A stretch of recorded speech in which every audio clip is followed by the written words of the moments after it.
আল নাসাই শরীফের হাদিস, আল নাসাই শরীফের হাদিস 3086 নম্বর হাদিস। ইবনে আব্বাস থেকে বর্ণিত, আব্দুর রহমান ইবনে আওফ রাদিয়াল্লাহু আনহু কয়েকজন বন্ধু সহ মক্কায় রাসূল সাল্লাল্লাহু আলাইহি সাল্লামের খেদমতে উপস্থিত হলেন। মক্কায় রাসূল সাল্লাল্লাহু আলাইহি সাল্লামের সামনে হাজির হলেন। রসুলকে তারা বললেন যে, হে আল্লাহর নবী, আমরা তো মুশরিক অবস্থায় খুব সম্মানিত ছিলাম, মানুষ আমাদের সম্মান করত, আদর করত, আমাদেরকে দাম দিত, সমাজে আমাদের একটা দাম ছিল। হে আল্লাহর নবী, এখন যখন আমরা ঈমান এনেছি তখন আমাদেরকে তারা ভালো চোখে দেখছে না, আমাদের বিরোধিতা করতেছে, আমাদেরকে বিভিন্ন ভাষা করে গালাগালি করছে। তো এখন কি আমরা তাদের সঙ্গে যুদ্ধ করব না, লড়াই করব না, তাদের সঙ্গে আমরা এক করব না, প্রতিবাদ করব না? রসুল সাল্লাল্লাহু আলাইহি সাল্লাম বললেন যে, না, আমাকে ক্ষমা করার কথা বলা হয়েছে, আল্লাহর পক্ষ থেকে আমাকে ক্ষমা করে দেওয়ার কথা বলা হয়েছে, অতএব তোমরা যুদ্ধ করবে না। তারপরে ওই সাহাবী বললেন, যখন আমরা মদিনাতে আসলাম তখন কি হলো? তখন জিহাদের নির্দেশ দিলেন মদিনাতে আসার পরে। মক্কাতে তাহলে এই আয়াত বোঝা যায় যে মক্কায় কোনো যুদ্ধ জিহাদ করা হয় নাই, সেখানে 89টা সূরা নাযিল হয়েছে মক্কাতে। কথাগুলা বুঝেন আলিম সমাজেরা এই কথাগুলা বলেন না তো, খালি হাঁকাও হবে, কি জানো বলেন, আল্লাহ ভালো জানে। এখানে আমি আপনাদেরকে এই হাদিস দ্বারা আঙ্গুল দিয়ে দেখাচ্ছি যে মক্কাতে সাহাবীরা যুদ্ধ করতে চেয়েছিল, যুদ্ধ করেন নাই। রসুলকে রাষ্ট্র ক্ষমতা দিতে চাইছিল, রসুল সাল্লাল্লাহু আলাইহি সাল্লাম তা গ্রহণ করেন নাই। তাহলে রসুল সাল্লাল্লাহু আলাইহি সাল্লাম, আল্লাহ তাকে পরিচালিত করেন বিধায় তিনি নিজের কোনো খেয়াল খুশি অথবা নিজের কোনো চিন্তা চেতনায় কোনো বিচার ফয়সালা করেন নাই, কোনো নির্দেশও কাউকে দেন নাই। অতএব সাহাবীদের বলেছিলেন, আমি কি করব? ইন আত্তাবিউ ইল্লা মা ইহা ইলাইয়া, আল্লাহ যা বলেন আমি তাই করি, নিজের থেকে কিছু করি না, অতএব তোমরা যুদ্ধ করবে না, হিজরত করো। কিন্তু এই সাহাবী বলতেছে, যখন আমরা হিজরত করে মদিনায় আসলাম তখন যুদ্ধের বিধান দেওয়া হলো সূরা হজের 39 নম্বর আয়াত দিয়ে। তো আপনি কি তাদের প্রতি লক্ষ্য করনি যাদেরকে বলা হয়েছিল তোমরা তোমাদের হস্ত সম্বরণ করো, সালাত কায়েম করো? তখন তারা কি করলো? যে তারা মেনে নিল। যখন বলা হলো কুতিবা আলাইকুমুস যে ফালাম্মা কুতিবা আলাইকুমুল হিমুল কিতাল ইযা ফারিকুম মিনহুম ইয়াখশাউনা নাসা কাখাশিয়াতিল্লাহ শাদ্দ খাশিয়াতা, যখন বলা হলো তোমাদেরকে যুদ্ধের বিধান দেওয়া হলো, তোমরা এখন যুদ্ধ করবে, কালু রাব্বানা লিমা কাতাবতা আলাইনাল কিতাল, তারা বলে উঠলো যে আল্লাহ, আমাদের উপর যুদ্ধের বিধান কেন চাপিয়ে দিলে? লাউলা আখারতানি ইলা আজালিন কারিব, আমাদেরকে একটু সময় দাও, আমরা একটু এক করে নিয়ে তারপরে যুদ্ধ জিহাদ করবো। আর মক্কাতে তারা যুদ্ধ করার জন্য প্রস্তুত হয়েছিল। আর ওই কথাগুলো যখন বলেছিল রসুল, না, এখানে যুদ্ধ করার কোনো অর্ডার নেই, আর এই হাদিসগুলো ওইভাবে আপনারা বর্ণনা করেন, কাটছাঁট করে বর্ণনা করে মানুষদেরকে জিহাদি আন্দোলন থেকে অন্যের বিরুদ্ধে বাধা দিতে আপনারা নিরুৎসাহিত করে থাকেন। অথচ আল্লাহ বলছেন, ফাকাতিল ফি সাবিলিল্লাহ লা তুকাল্লাফু ইল্লা নাফসাকা ওয়া হাররিজিল মুমিনিন,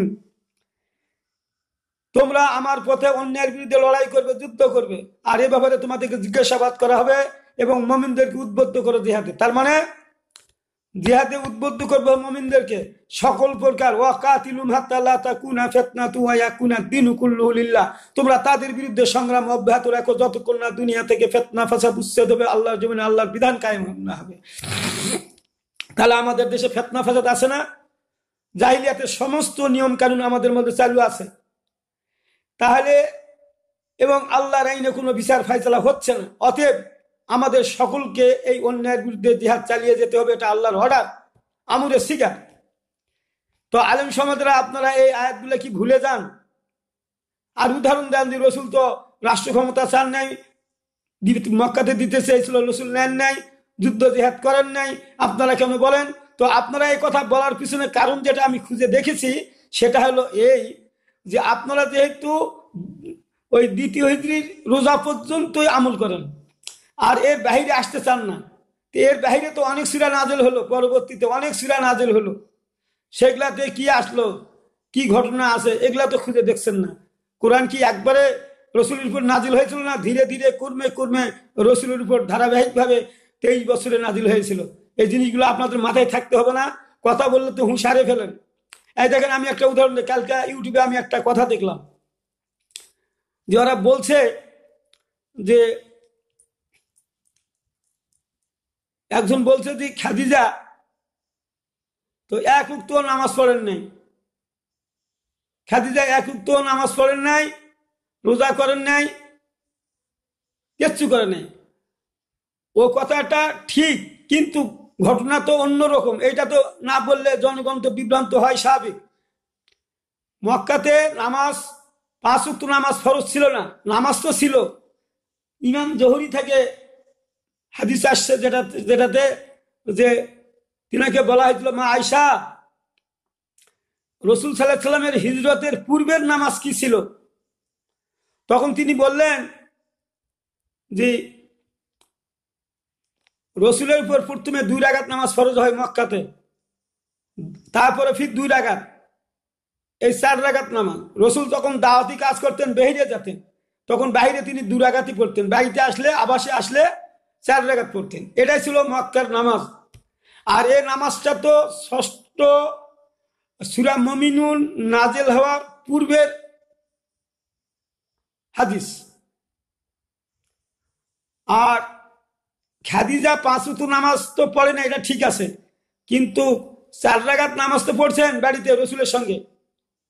এটাকে আপনাকে বুঝতে হবে না। রোজা তো থাকে, রোজা তো দ্বিতীয় হিজরিতে ফরজ হয়, 1 মাস রোজা, 30টা রোজা, কিন্তু মক্কাতেও তো রোজা ছিল। সেটা কি ছিল সেটা বলেন না কেন? হাদিস না জানার কারণে সমস্যাগুলো সৃষ্টি হয়েছে। আশুরা রোজা 3টা করে রোজা থাকতেন মক্কাতে, এবং প্রথম হিজরিতেও 3টা রোজা থেকেছেন। রসুল সাল্লাল্লাহু আলাইহি সাল্লাম মদিনাতে গিয়েও দ্বিতীয় হিজরির রমজান মাসেই রোজা ফরজ হয় দ্বিতীয় হিজরিতে। তাহলে 1 বছর থাকলেও 1 বছরও 3টা করে রোজা থেকেছেন। তো আমি ওদিকে যাচ্ছি না আজকে, আপনাদেরকে এই লাইনটা এইভাবে বুঝাতে চাচ্ছি যে আমাদের ভুল ভ্রান্তি হয়। আমরা পড়িছি, ওর থেকে শুনে আমি বলি, ওর থেকে শুনে আমি বলি, এইভাবে এক একজনের কাছ থেকে শুনে আমরা এই মানুষের সামনে কথাগুলো বলি। কিন্তু আমাদেরকে তো হাদিসগুলো পড়ার দরকার ছিল, চর্চা করার দরকার ছিল। আমাদের তো চর্চা না করার কারণে ভুলে গেছি। এই দেখেন, আমি আপনাদেরকে একটা ফিরিস্তি দিচ্ছি, মদিনায় হিজরতের পরে কিভাবে কোন আইন কোনভাবে পাশ হলো, আর এর পরবর্তীতে হাদিস সহকারে বর্ণনা করবো। আজকে খালি শুধু এইটা দিয়ে আমি এক শেষ করতে চাই। হিজরতের পরে 5 ওয়াক্ত নামাজ ফরজ হয়। তাহলে হিজরতের পরে 5 ওয়াক্ত নামাজ ফরজ হয়। আর নাসাইর হাদিস হলো 453, 454, 455। আর নাসাইর হাদিস বুখারীতে আছে, বুখারী মুসলিমেও আছে এই হাদিসগুলো। তাহলে প্রথম হিজরিতে 5 ওয়াক্ত নামাজ হওয়ার পরে এই হাদিসগুলো আসছে। আর রসুল বলছেন যে তোমাদের 5 ওয়াক্ত নামাজ যদি ঠিক হয়ে যায়, 5 ওয়াক্ত আমল যদি কর, 5 ওয়াক্ত নামাজ যদি তোমাদের আমল ঠিক হয়ে যায়, তাহলে তোমাদের সব আমলগুলো ঠিক হয়ে যাবে। হাদিস বর্ণিত হয়ে গেল, কথা বুঝেন? তাহলে এটা প্রথম হিজরিতে হাদিসটা আসলো যে নামাজ যেগুলো ঠিক হয় সব আমল ঠিক হয়ে যাবে। হাদিস আসছে হলো 453, 454, 501, এইগুলো হাদিস এসেছে। তো জানাজার নামাজ 5 দিনের মধ্যে শুরু হয়, হিজরতের 5 দিনের মধ্যেই জানাজার নামাজ শুরু হয়। তাহলে হিজরতের পূর্বে এগুলা যারা মারা গেছে আগে, যেমন হুযায়ফা, তারপরে হলো সুমাইয়া, এই ধরনের অনেক সাহাবী মারা গেছে, তাদের জানাজা পড়ানো হয় নাই। তাহলে তখন এই আইন ছিল না, বিদায় সেটা তাদের সময় পড়ানো হয়নি। কথাগুলো এইভাবে বুঝতে হবে। ওই জন্য জানাজা ছিল না, খাদিজার জানাজা পড়ানো হয়নি, এটা তো স্বাভাবিক। তো এই কারণে এইভাবে বুঝতে হবে। আচ্ছা, জুমার নামাজ হিজরতের 7 দিন পর, হিজরতের 7 দিনের মধ্যেই শুরু হয়। তাহলে জুমার নামাজ হিজরতের 7 দিনের মধ্যেই, যে শুক্রবার পেয়েছিল সেই শুক্রবার শুরু হয়। সেটাও ইয়েমেনের অথবা ওইদিকে মধ্যপ্রাচ্যের যে কোনো একটা মসজিদ থেকে প্রথম এই জুমার নামাজ শুরু হয়। এটা আমি পরে আপনাদের অন্য ভিডিওতে স্পষ্ট করে বলে দিব। 4 নম্বর, কেবলা পরিবর্তন হয়। কেবলা পরিবর্তন হয় হিজরতের 17-18 মাস পর, অর্থাৎ দ্বিতীয় হিজরি রজব মাসে। কেবলা কোথায় ছিল? বাইতুল মুকাদ্দাসের দিকে ছিল। তখন ওই দিকে মুখ করে মানুষেরা নামাজ পড়তো। এই আয়াত নাজিলের পরে সূরা বাকারার 142 144 নম্বর আয়াত নাজিল করে আল্লাহ তাআলা কেবলা পরিবর্তন করে দিলেন। হাদিসে আসছে যে রাসূল সাল্লাল্লাহু আলাইহি সাল্লামকে তখন আল্লাহ বললেন, হে রাসূল, তোমার দিকে আমি তাকিয়ে দেখি, তোমার মনটা খালি সব সময়ের জন্য খালি মক্কার দিকে দেখো। তোমার যে বাড়ি, তোমার যে জায়গা মক্কা, সেই মক্কা ভূমির দিকেই তুমি সবসময় এক লক্ষ্য করো। এই জন্য আমি তোমাকে ওই মক্কার দিকেই নামাজ পড়ার নির্দেশ দিচ্ছি। হাদিসে আসছে কথাটা। আচ্ছা, তাহলে কেবলা পরিবর্তন হয়ে গেল। এই যে ধীরে ধীরে ভাবে নাযিল হচ্ছে কোরআন, ধীরে ধীরে আইন পাশ হয়ে যাচ্ছে। এখনো কিন্তু অন্য কোনো ফৌজদারি দণ্ডবিধি নাযিল নাই। এখন যদি কেউ জেনাবি বিচার করে, সুদ ঘুষ খায়, তারপরে আরো অন্য কোনো অকাম কুকাম করে, এগুলার ব্যাপারে কোনো এখনো আইন পাস হয় নাই। তাহলে দ্বিতীয় হিজরি রমজানের 16 রমজানের পূর্বে কোনো আইন কানুন, কোনো বিধিবিধান, শরীয়তের শক্ত বিধান কোনো নাজিল করা হয়নি। খালি শুধু আসছে ওই নামাজ, আসছে তোমার হলো জানাজা, আসছে জুমার নামাজ, কেবলা পরিবর্তন, এগুলো আসলো কেবল। এই আইনগুলো কেবল ধীরে ধীরে পাশ হচ্ছে। তাহলে কত বছর কেটে গেল? 13, 14, 15 বছর কেটে গেল। কেবল না এগুলা শুরু হচ্ছে, কেবল এগুলা শুরু হচ্ছে। আপনারা এগুলা তো জানেন না। এই দেখেন, তারপরে কি হলো? 5 নম্বর, রমজানের রোজা শুরু হয় দ্বিতীয় হিজরির রমজান মাস থেকে, দ্বিতীয় হিজরির 9 মাস থেকে, দ্বিতীয় হিজরির 9 মাস থেকে রমজানের রোজা শুরু হলো। তাহলে ইতিপূর্বের নামাজ কি ছিল? রোজা কি ছিল? আশুরার রোজা ছিল। আশুরার রোজা, তাহলে এতদিন এই 5 ওয়াক্ত এই রমজানের রোজা ফরজ হওয়ার পূর্বে ছিল আশুরার রোজা, এটা সবাই পালন করেছে। তো এর পূর্বে যারা 30টা রোজা করে নাই, তারা কি জান্নাতি নয়? খাদিজা করে নাই, 1 মাস রোজা করেন নাই উনি, ঠিকই তো বলেছে। ও কথাগুলো তো সব ঠিক আছে। এখন তাহলে আমরা এখন চিন্তা ভাবনা করে দেখি, তাহলে আল্লাহর আইনগুলো একবারে আসে নাই, বিদায় ধীরে ধীরে আসার কারণে আমাদের মধ্যে এরকম একটা সমস্যা দেখা দিয়েছে। কিন্তু এগুলো আমাদের না জানার কারণে সমস্যাগুলো আরো আমরা ঘনীভূত করেছি। বদর যুদ্ধ কেন হলো? দ্বিতীয় হিজরি রমজান 17 রমজান থেকে শুরু হলো। কেন শুরু হলো? মক্কাতে তো যুদ্ধ করে নেই। আপনারা বলেন, এই যে এখন যুদ্ধ শুরু হচ্ছে, আপনারা বোঝার চেষ্টা করেন না কেন? এই যে এখন যুদ্ধ শুরু হচ্ছে, তার মানে আল্লাহর জমিনে আল্লাহর দ্বীন কায়েম করার জন্য যখন রাসূল সাল্লাল্লাহু আলাইহি সাল্লাম সাহাবীদেরকে নিয়ে প্রস্তুতি নিচ্ছিলেন এবং সমষ্টিগতভাবে, সামাজিকভাবে, জোটগতভাবে, ঐক্যবদ্ধভাবে যখন সংগঠিত হয়ে ধীরে ধীরে এই আইনগুলো আসতেছে, এরা বাস্তবায়ন করে চলেছে রাসূল সাল্লাল্লাহু আলাইহি সাল্লাম। এই কারণেই তারা মক্কার কাফিররা তারা সংবাদ নিয়ে তারা জানতে পারলো যে রাসূল মদিনায় সুসংগঠিত হচ্ছে এবং তারা ঐক্যবদ্ধ হয়েছে, অনেক মুসলমান হয়ে গেছে, তার পক্ষে অনেক লোক। এই কথা শুনে তারা কি মনে করেছিল জানেন? তারা মনে করেছিল যে ঠিক ওরা ঐক্যবদ্ধ হচ্ছে, তাদের মাতৃভূমি দখল করার জন্য এখন আসবে। এটা তো চিন্তা করা স্বাভাবিক, এটা চিন্তা করা তো স্বাভাবিক। আমরা আমাদের জমি, আমার জমি থেকে আপনি বের করে দিলেন, আমার সম্পত্তি আমি দখল করবো না, তাদের তো এরকম চিন্তা থাকাই দরকার। আর এটা তো ঠিক ছিল। তো রাসূল সাল্লাল্লাহু আলাইহি সাল্লাম তো দখল করবেই। কেন? ওই যে আয়াত আসছে 90 নম্বর আয়াত, যেখান থেকে তোমাদেরকে, সূরা বাকারা, যেখান থেকে তোমাদেরকে বহিষ্কার করেছে তোমরা তাদেরকে সেখান থেকে বহিষ্কার করো, তোমাদের জায়গা থেকে তাদেরকেও বহিষ্কার করে দাও, পারলে আরো কিছু বেশি পারো। এটা আল্লাহর হুকুম। তে এই চিন্তা চেতনা নিয়ে যখন মক্কার কাফেররা এই ইসলামী ছোট রাষ্ট্রকে শুরুতেই যখন ধ্বংস করার জন্য তারা আসতেছে, তখন আল্লাহ তাআলা রাসূল সাল্লাল্লাহু আলাইহি সাল্লাম জিবরাইলের মাধ্যমে সংবাদ দিলেন, এই যে যারা মক্কাতে যারা লম্পঝম্প করছিল যুদ্ধ করার জন্য, যারা লাফালাফি করতেছিল, তাদেরকে বলো এখন যুদ্ধ করার অর্ডার আসলো। এখন ওই যে মক্কার কাফেরেরা তারা 1000 সৈন্য বাহিনী নিয়ে মদিনার দিকে আসতেছে, তাদেরকে মক্কার বাহিরে গিয়ে বাধা দাও। রাসূল সাল্লাল্লাহু আলাইহি সাল্লাম খুঁজে খাজে 1000 না 313 জন সাহাবী পালেন। বদর যুদ্ধে 313 জন পালেন, এটা উহুদ যুদ্ধে 1000 জন পেয়েছিলেন 1 বছর পর। তাহলে এই যে ধারাবাহিকভাবে নাযিল হচ্ছে, কি কারণে যুদ্ধ হবে? যে তারা ইসলামী রাষ্ট্রকে আর সহ্য করতে পারতেছিল না। কারণ মক্কাতে তো রসুল সাল্লাহ সাল্লাম নামাজ রোজার জন্য তো তারা প্রস্তাব দিছিল যে তুমি নামাজ রোজা করে এগুলাতে আমরা বাধা দিব না, কিন্তু তুমি আমাদেরকে এগুলাতে বাধা দিও না। ওরা যারা নাচ গান বাজনা করতে সুদ ঘুষ খাবে এগুলাতে বাধা দিও না। কিন্তু ইসলামের বিধান তো ওগুলাই, ওগুলাকে মূল উৎপাদন করার জন্য রসুলকে পাঠানো হয়েছে। তাহলে গেল। আর যখন রমজানের রোজা যখন ফরজ হয়ে গেল তখন কি বললেন আল্লাহ নবী, যে যদি তোমরা এই রমজানের রোজা যেদুল এতে সাবের সেই যদি পালন করতে পারো তাহলে তোমাদের পূর্বের গুনাহ সব মাফ হয়ে যাবে। এই যে হাদিস বর্ণিত হয়ে গেল, ওটাও তো হাদিস আছে, নামাজ ঠিক হলে সব আমল ঠিক হবে, ওই হাদিসটাও তো এখনো আছে, থাকবেই তো। তারপরে রসুল সাল্লাহ সাল্লাম রমজানের ব্যাপারে যেটা বললেন এতে সাবে সেই সব গুনাহ মাফ, পূর্বে তো কোনো গুনাহ ছিল না, এমনটি কোনো গুনাহ ছিল না, তাহলে তো মাফ হবেই স্বাভাবিকভাবে। এখন বদর যুদ্ধে যারা যান নাই তাদের উপর দোষারোপ করা হয় নাই, এটা ঠিক আছে। তারপরে আমি যেহেতু লম্বা হয়ে যাচ্ছে আমি এটা এক করে সংক্ষেপ করতে চাচ্ছি। তাহলে বহুত যুদ্ধ হলো কখন? তৃতীয় হিজরির সোয়াল মাসে, তৃতীয় হিজরির সোয়াল মাসে যুদ্ধ হলো। তাহলে এই যে ধীরে ধীরে ভাবে এইভাবে আসতেছে, তারা ওই যে ক্ষিপ্ত হয়ে ইসলামী রাষ্ট্রকে ধ্বংস করার জন্য তারা আসতেছে। বনি নদীর যুদ্ধ হয় চতুর্থ হিজরির সোয়াল মাসে।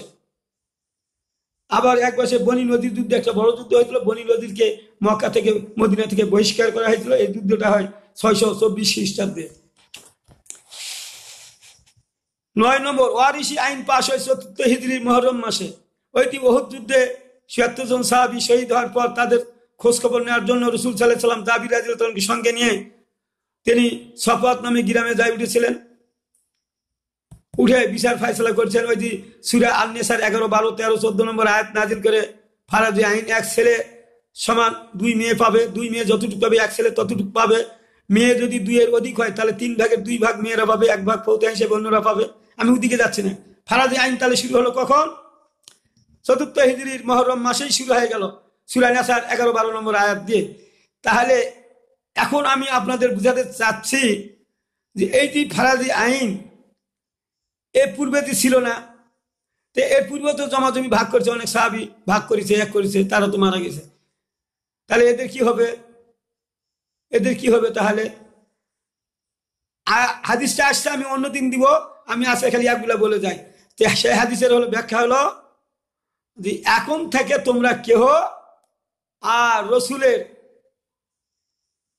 হাদিসের ব্যাপারে কোনো কার্পণ্য নয়, বরং যা বলেছে রসুল যেভাবে বলছে সেইভাবেই আল্লাহ বলছে, আল্লাহ বলা মানে রসুল বলা একই বলা। এখন থেকে তোমরা আল্লাহর আইনি জমি জমা সংক্রান্ত বিষয় বন্টন করবে, এর বিরোধিতা করবে না। রসুল সাল্লাল্লাহু আলাইহি ওয়াসাল্লাম এই আয়াত নাজিলের পরে তিনি বললেন এখন থেকে তোমরা এই কোরআনের আইন যে এক করতে হবে, বন্টন করতে হবে, এর বাইরে যদি কেউ করে তাহলে তারা যদি রসুল বললে এইভাবে কেউ যদি কোনো ওয়ারিশকে ঠকিয়ে দেন আল্লাহ তাকে কিয়ামতের ময়দানে জান্নাতে ওয়ারিশ তাকে ঠকিয়ে দিবেন। এর পূর্বে যারা যেভাবে ভাগ করুক না কেন ওগুলার ব্যাপারে তাকে প্রশ্ন করা হবে না। তাহলে এই যে আইন চতুর্থ হিজরিতে পাশ হয়ে গেল, চতুর্থ হিজরিতে পাশ হয়ে গেল। এখন ওয়ারিশি আইন পাশ হয়ে গেল। এবার ভয়কালীন নামাজ কিভাবে পড়তে হবে চতুর্থ হিজরি রিকাব যুদ্ধে তা ফয়সালা হয়ে গেল। এই যে এক এক সময় এক একভাবে আইন আসতেছে, ভয়কালীন নামাজ কিভাবে পড়তে হবে, যুদ্ধকালীন নামাজ কিভাবে পড়তে হবে, খন্দক যুদ্ধে নামাজ কিভাবে পড়তে হবে তা নির্ধারণ করা হয় খন্দক যুদ্ধে। 12 নম্বর তয়মুমের আইন পাশ হয় কখন? মুতালিক যুদ্ধে 6ষ্ঠ হিজরিতে। মুস্তালিক যুদ্ধতে পানি না পাওয়া যাওয়ার কারণে তয়মুম করার নির্দেশ আসলো। 13 নম্বর পর্দার আইন পাশ হয় 5ম 6ষ্ঠ হিজরিতে সূরা নূর, সূরা আহজাব, সূরা দিয়ে মাঝপথে। ওই সময়টা 5ম হিজরির শেষের থেকে 6ষ্ঠ হিজরির প্রথম দিকে এই আইনগুলো পাশ হয়ে যায়। 14 নম্বর কেসাসের আইন পাশ হয় 7ম হিজরিতে সূরা মাইদার 33 নম্বর আয়াত দিয়ে। এই যে ধীরে ধীরে ফৌজদারি দণ্ডবিধি সহ সব আইনগুলো আসতেছে। তাহলে আপনারা এইভাবে মানুষের সামনে বর্ণনা না করার কারণে তো আপনারা এগুলা করেন না। আপনারা এগুলা না করার পিছনে কারণটা হলো যে আপনারা এগুলা জানার চেষ্টা করেননি। এই যে আপনারা লিখে নিতে পারেন। তাহলে কেসাসের আইন পাশ হয় 7ম হিজরিতে সূরা মাইদা 7ম হিজরিতে নাজেল হয় 33 আয়াত দিয়ে কেসাসের আইন পাশ হয়। 15 নম্বর চুরের হাত কাটার আইন পাশ হয় 7ম হিজরির সূরা মাইদার 38 নম্বর আয়াত দিয়ে। এই যে ধারাবাহিকভাবে ধীরে ধীরে কর্মে কর্মে আল্লাহর আইনগুলো পাশ হয়ে যাচ্ছে। যখন এই কেসাসের আইন যখন থেকে আসতো, তারা অন্যায় অনাচার করবে, দুর্ব্যবহার করবে, অন্য মানুষকে যেভাবে হত্যা করবে তাদেরকে সেইভাবে হত্যা করার নির্দেশ এসেছে সপ্তম হিজরিতে, এই আইনটা পাশ হয়ে যায়। তাহলে আপনি একবারে পাবেন কোথায়? একবারে তো পাবেন, আপনি তো আসুন দ্বিতীয় হিজরি পর্যন্ত। যে সমস্ত আলেমেরা, মহিবুল্লাহ সাহেব দ্বিতীয় হিজরি তো পার হয়েছে বলে আমার জানা নেই। আর দ্বিতীয় হিজরি যদি পার হয় তাহলে উনি কোরআন হাদিস পড়েছেন, মুখস্থ পড়েছেন, অর্থ করে পড়েন নাই, বিধায় তার এই ভুলটা হয়ে গেছে।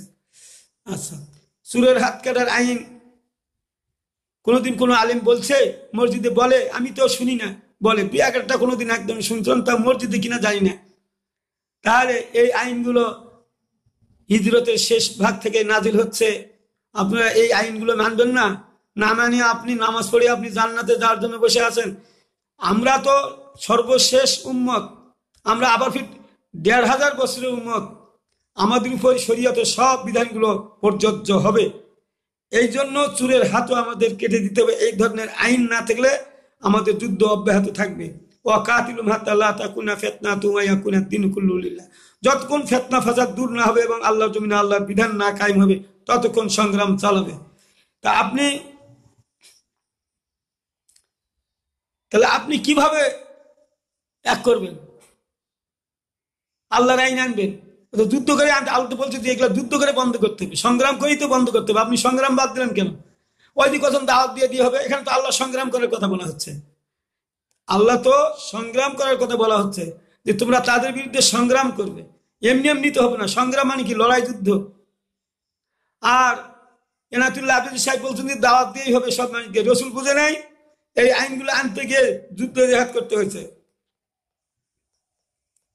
জেনার শাস্তি সপ্তম হিজরিতে আসে, সপ্তম হিজরিতে আইন পাশ হয়। তা আপনি জেনা করলে সঙ্গে সার করবেন, বিচার করবেন। বিবাহিত হলে পাথর নিক্ষেপ করে হত্যা করতে হবে, অবিবাহিত হলে দৌড়া মারতে হবে। আপনি আল্লাহর আইন ছাড়া কিভাবে বাস্তবায়ন করবেন? রাষ্ট্র ছাড়া কিভাবে কায়েম করবেন? এগুলোর ব্যাপারে ততক্ষণ পর্যন্ত যতক্ষণ এই সমস্ত আইন কানুন বাস্তবায়ন না হবে, ততক্ষণ সংগ্রাম অব্যাহত থাকবে। আপনারা কি সেই সংগ্রাম অব্যাহত রেখেছেন? রাখেন নেই। মদের আইন কখন নিষিদ্ধ হলো? বুঝতে হবে মদের আইন কখন নিষিদ্ধ হলো। মদের আইন তখন নিষিদ্ধ হলো সপ্তম হিজরিতে সূরা মায়দার ৯০ নম্বর আয়াত দিয়ে। আর এই আয়াত যখন নাজিল হয়ে যায়, তখন কিছু মানুষ কিন্তু মদ খাচ্ছিল তালহা আনসারী বাড়িতে, তালহা আনসারী বাড়িতে। আবু সাইদ খুদ্রি সেখানে ছিলেন। সেখানে প্রায় ১৫-১৬ জন লোক ছিল। তাদেরকে পিয়ালা ভরে ভরে দিচ্ছেন, তারা খাচ্ছে। আর এই আয়াত নাজিল হলো, সঙ্গে সঙ্গে রসুল বললেন দাও সকলকে খবর দাও।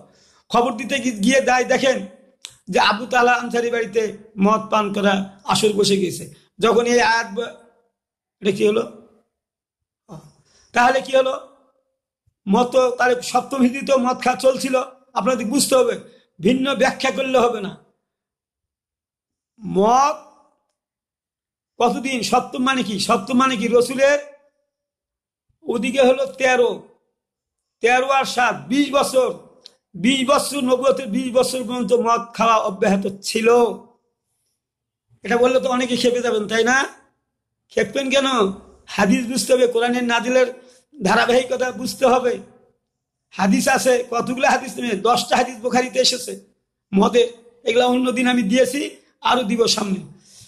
আচ্ছা, তাহলে সপ্তম হিজরিতে ১৯৩ নম্বর আয়াত দিয়েছিলাম মায়দা, একেবারে মদ খাওয়া নিষিদ্ধ হয়ে গেল। তখন কি হলো? অলি গলিতে কলসি ব্যাটরি যা আছে সব মদ ঢেলে দেওয়া হলো, বন্যা স্রোত বয়ে গেল। ১৮ নম্বর, সুদের নিষিদ্ধ আইন পাশ হয় অষ্টম হিজরি মক্কা বিজয়ের পর। তাহলে এর পূর্বে সুদ চলছিল, তবে চক্রহারে খাওয়া একবারে নিষিদ্ধ হয়ে গেল। তখন সুদ একবারে নিষিদ্ধ ছিল না। ওই যে সূরা ১-এর মধ্যে আসছে, সূরা নিসার ৪৩ নম্বর আয়াতের প্রথম অংশগুলো রহিত হয়ে গেছে। এখন এই আয়াত নাযিল হলে রহিত হয়ে গেছে। ওই যে নিশাগ্রস্ত অবস্থায় তোমরা কখনো নামাজে যাবে না যতক্ষণ না ভালো হও। এই নিশা সম্পদ যত আছে, এগুলো সুদ চুত যত যা আছে, সবগুলো অষ্টম মক্কা বিজয়ের পরে অষ্টম হিজরিতে এই সমস্ত আইন পাশ হয়ে যায়। তাহলে যখন থেকে যে আইন পাশ হলো তখন থেকে সে আইন কার্যকর হলো, পূর্বে কোনো অপরাধে তাদেরকে দোষী সাব্যস্ত করা হবে না। মদ পান করেছিল, রসুলের কাছে সবাই দৌড়াদৌড়ি করে এসে বললো যে আল্লাহ নবী আমাদের মধ্যে তো পেটে এখনো তো মদ আছে। রসুল সাল্লাহ সাল্লাম বলছেন তো মদ আছে তো কি হয়েছে, তোমরা যা খেয়েছো খেয়েছো, এরপর থেকে আর খাওয়া যাবে না, এখন থেকে নিষিদ্ধ ঘোষণা করা হলো। তাহলে আপনাদের বুঝতে হবে না, ওই সুদ 219 নম্বর আয়াত সূরা বাকারা, এটা রহিত হয়ে গেল, এখন থেকে আর সুদ চক্রহারেও আর খাওয়া যাবে না। আর আগে বলা হয়েছিল যে তোমরা সুদ চক্রহারে খাবে না, কিন্তু এখন চক্রহারে খাওয়াও নিষিদ্ধ ঘোষণা হলো, একবারে নিষিদ্ধ ঘোষণা হলো সূরা বাকারা 278 279 নম্বর আয়াত দিয়ে। জাকাত কখন ফরজ হয়, এখানে তো একটা মজার কথা, জাকাত ফরজ হয় কখন? আগে দান খয়রাত এগুলা করার নির্দেশ ছিল, কিন্তু জাকাত ফরজ ছিল না, এই মাপে এই হিসাব করে দিতে হবে এইটা ছিল না। এখন নবম হিজরিতে সূরা তওবার 75-76 নম্বর আয়াত দিয়ে ফরজে আইন করা হলো। সালাবার উপর এক সাহাবী ছিল, সালাবা ওয়াদা করে ওয়াদা ভঙ্গ করার, তার শানে এই আয়াত নাজিল হয়েছিল। হজ 20তম হজ ফরজ হয় নবম হিজরিতে, সেই হজে রাসূল সাল্লাল্লাহু আলাইহি ওয়াসাল্লাম নিজে যান নাই। প্রথম হিজরিতে, এই নবম হিজরিতে যে হজ ফরজ হলো সেই হজে রাসূল সাল্লাল্লাহু আলাইহি ওয়াসাল্লাম নিজে যান নাই। আবু বকরের নেতৃত্বে একদল সাহাবীকে পাঠালেন, তার সঙ্গে হযরত আলীকেও সংযোগ করে পাঠালেন। তারাই প্রথম হজ ফরজ হওয়ার পর তারাই মক্কাতে নবম হিজরিতে হজ করেছেন। এখন আপনাদের কাছে আমি বলতে চাই যে এই যে আইনগুলো ধারাবাহিকভাবে আসলো, এই আইনগুলো শেষের দিকে রাসূলের উপর নাযিল হলো। 20তম বছরে ফৌজদারি দণ্ডবিধি সমাপ্ত হলো। নবম হিজরিতে এক মহিলার সঙ্গে সাক্ষাৎ করেছেন। আমি ওইদিকে আর যাচ্ছি না, আমি এই পর্যন্ত এই ভিডিওটা সমাপ্তি করতে চাই। আমি আপনাদের কাছে বুঝাতে চাইলাম সকল আলেমেরা, আমি ইতিমধ্যে আমি প্রায় 1 মাস ধরে ভিডিও দিচ্ছি। আমার মনে হয় আমি এই ভিডিওগুলো দেওয়ার কারণে এখন আপনারা অনেকেই ধারাবাহিকতার কথা বলছেন যে কোরআন শরীফ ধারাবাহিকভাবে নাযিল হয়েছে, আইনগুলো ধারাবাহিকভাবে ধীরে ধীরে নাযিল হয়েছে, এটা আপনারা বুঝতে পারতেছেন বলে আমি খুব সন্তুষ্ট হয়েছি। এখন আলেমেরা বলতেছে আপনারা সবাই এইভাবে বর্ণনা করেন, তাহলে মানুষেরা বুঝতে সহজ হবে, মানুষেরা মানতে সহজ হবে, আল্লাহর হুকুমগুলো পালন করা সহজ হবে, পূর্ণাঙ্গভাবে ইসলাম পালন করে আমরা দুনিয়া থেকে বিদায় নিতে পারবো, পূর্ণাঙ্গ ইসলাম হয়ে যাব। যেমন ওই যে বলা হয়েছে ইয়া আইয়ুহাল্লাযীনা আমানু উদখুলু ফিস-সিলমি কাফা, হে ঈমানদারগণ তোমরা পূর্ণভাবে ইসলামে দাখিল হয়ে যাও। আর পূর্ণভাবে আমরা এইভাবে দাখিল হয়ে যেতে পারবো। আর 10ম হিজরিতে আল্লাহ তাআলা ঘোষণা করে দিলেন আজ থেকে আমার শরীয়তের বিধান পূর্ণ করে দেওয়া হলো, আর ইসলামকে জীবন বিধান হিসেবে মনোনীত করা হলো, আমার রহমত বর্ষণ করা হলো, এই শরীয়ত সমাপ্ত করে দেওয়া হলো। আর আপনারা দ্বিতীয় হিজরির নামাজ রোজা নিয়ে আপনারা ব্যস্ত হয়ে আছেন, আর এটা করলে আপনারা জান্নাত পাবেন, আর দাওয়াত দিলে সব মানুষ ভালো হয়ে যাবে। রসুলের থেকে বেশি বোঝার চেষ্টা করেছেন, রসুলের থেকে বেশি বোঝার চেষ্টা করো না। রসুল যেভাবে কাজ করছে সেইভাবে আমাকে এগুতে হবে, সেইভাবে আমাদের সংগ্রাম চালাতে হবে, যেভাবে আল্লাহ বলেছে আমাদের সংগ্রাম চালাতে হবে, সেটা হোক আর না হোক আপনার চেষ্টা আল্লাহ দেখতে চায়। আল্লাহ ওই জাতির অবস্থা পরিবর্তন করে না যে জাতি নিজের অবস্থা নিজেই পরিবর্তন করে। তাহলে এই আয়াত দ্বারাও আপনারা বুঝতে পারেন না যে আমাদের দ্বারাই করে নিবে। এই কারণেই তো রসুল সাহাবীগণ নিজেরাই সংগ্রাম যুদ্ধ জেহাদ করে তারা আল্লাহর জমিনে আল্লাহর দ্বীন কায়েম করেছেন। আর আমার ভিডিওগুলা আজকে যারা শুনলেন, এই ভিডিওগুলো আপনারা সাবস্ক্রাইব করবেন, শেয়ার করে দিবেন, সবের নিয়তে দিবেন, সবের নিয়তে দিবেন। হাদিস আছে না, যদি কেউ কোনো গোপন হাদিস, মোরা হাদিস কেউ বলে না, সেগুলা যদি প্রচার করি তাহলে ৭৪ জনের সব আমরা পাবো, সব পাবো আমরা, সেইটুকু সব পাবো, যেটুকু কাজ করবে সেটুকু সব পাবো। তাহলে আপনারা, আমি যেগুলা কথা বললাম অনেক মোরা হাদিসের মধ্যে আছে বহুগুলা, এই হাদিসগুলা হলো আয়াতগুলার অর্থ ব্যাখ্যা বুঝে আয়াতগুলার হুকুম মানা হলো। এখন আপনারা এটা যদি অন্যজনকে সাবস্ক্রাইব করে জানিয়ে দেন, শেয়ার করেন, তাহলে অন্যরাও এটা জানতে পারবে, বুঝতে পারবে, তারা মেনে চলতে পারবে, অপরকে এটার ব্যাপারে প্রশ্ন রাখতে পারবে আলিম উলামাদেরকে।